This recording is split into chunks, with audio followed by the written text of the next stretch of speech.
All right, let's just jump right in. We're going to talk about a guilt-ridden ancient vampire, a wizard with a, let's say, critical design flaw, and YouTube search engine optimization.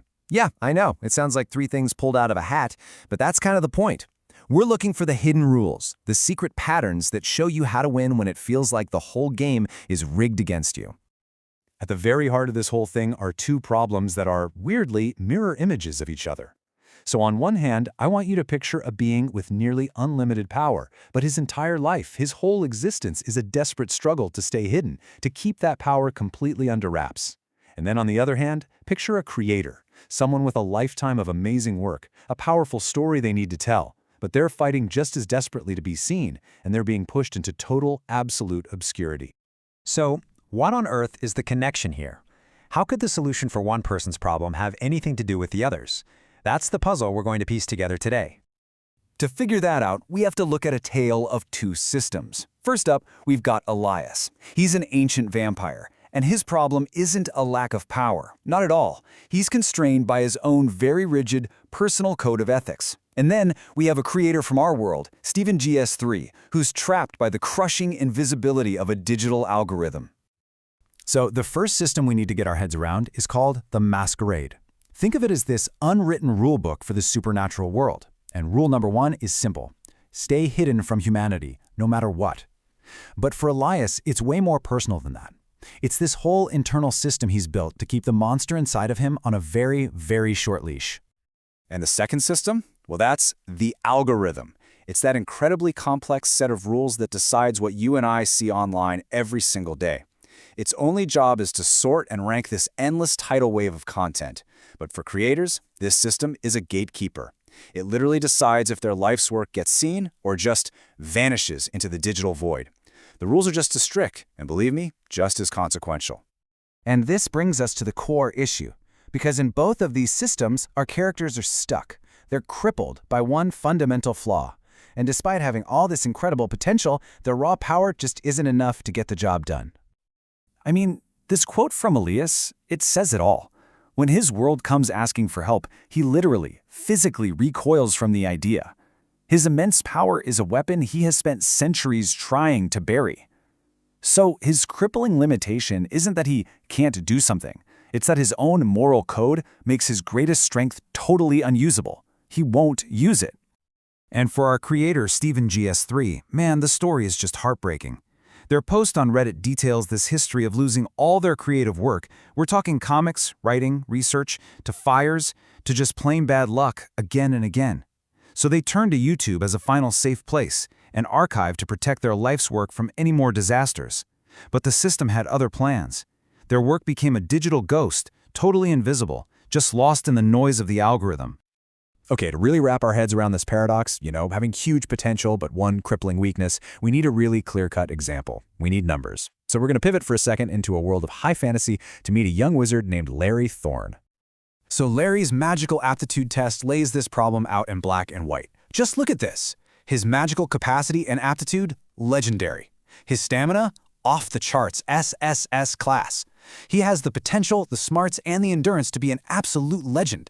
But then you get to that one crucial line, magical power. His raw output is low. He is fundamentally, you could say, fatally flawed. It's the perfect analogy, right? He's a fusion reactor being powered by a couple of AA batteries. All that legendary potential is just completely choked off. It seems like a total dead end. But the system spit out one more number, a glitch, a complete anomaly that was about to change everything. Mana recovery infinity. Not just high, not SSS class, literally infinite. His magical energy comes back the instant he uses it. It's a stat that makes no sense. It basically breaks the rules of the system, and it is the absolute key to getting around his weakness. And that brings us to the solution. For Elias, for Larry, and for our creator, winning isn't about trying to fix the weakness head-on. It's about mastering the rules of the system they're in so well that they find a loophole, a way to play the game that makes their weakness totally irrelevant. So check out how Elias does it. His hands are tied, right? No overt magic, no violence. He needs to protect a journalist who's being watched. So what does he do? He uses what the story calls a forgotten trick, a tiny, precise push of energy just enough to rattle a loose garbage can lid outside her apartment. It's the smallest possible action for the biggest effect.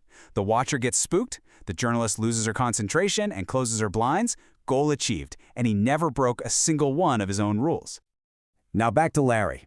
His low power means he can't cast a simple fire flare spell. Let's say it needs 10 power. He only has 5. He can't run the 100-yard dash, but with infinite recovery, he can run a marathon forever. And the system of enchanting is the track that lets him do it. And here's the loophole in action. It's brilliant. He takes his 20 bit of power and puts it into a scroll, and poof, his mana is instantly full again. So he does it again and again and again, slowly, painstakingly pouring power into that scroll until it has enough to cast the spell on its own. The scroll becomes the spellcaster, completely sidestepping his own low power limit. He trades one big burst of power for infinite sustained effort.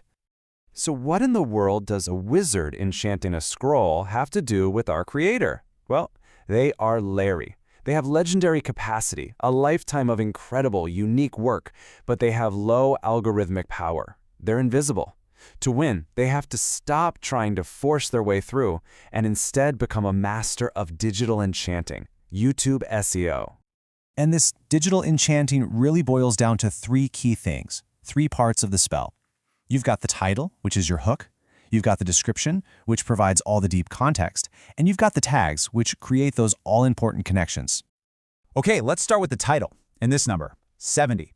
This is one of those secret rules of the game you just have to know. YouTube gives you 100 characters for a title, sure, but on most phones, on most devices, it gets cut off after about 70. So if your main hook, your big keyword is at character 71, it might as well not even be there. It's invisible. That one little rule changes your entire strategy. Next, the description. Now this is your infinite marathon. This is where you get to run. You have 5,000 characters to work with. It's your chance to provide deep, rich context, to naturally weave in keywords and basically spoon-feed the algorithm exactly what your video is about. This is where you trade stamina for visibility. And finally, we have tags. Think of these as the officially approved cheat codes for the system. They do 2 really important things. First, they are your best bet for getting your video recommended in that related videos sidebar, which is a huge source of views. And second, they are the system's safe space. It's where you can list all your keywords without getting penalized for keywords stuffing them where they don't belong. It's the loophole. So, okay, after a trip through vampires, wizards, and SEO, we gotta ask the big question. What does any of this mean for us? What's your system? Because here's the big takeaway from all of this. Real power isn't just raw talent or brute force. True power is the ingenuity, the cleverness you use to deeply understand and then work within the rules of whatever system you find yourself in. So I'll leave you with this question to think about. What hidden system is running your world right now? Is it a corporate ladder, a creative block, the social dynamics of your friend group? And maybe more importantly, what's your infinite recovery skill? What's that one unique thing you have in endless supply, stamina, curiosity, kindness that can help you master it? Go find your loophole.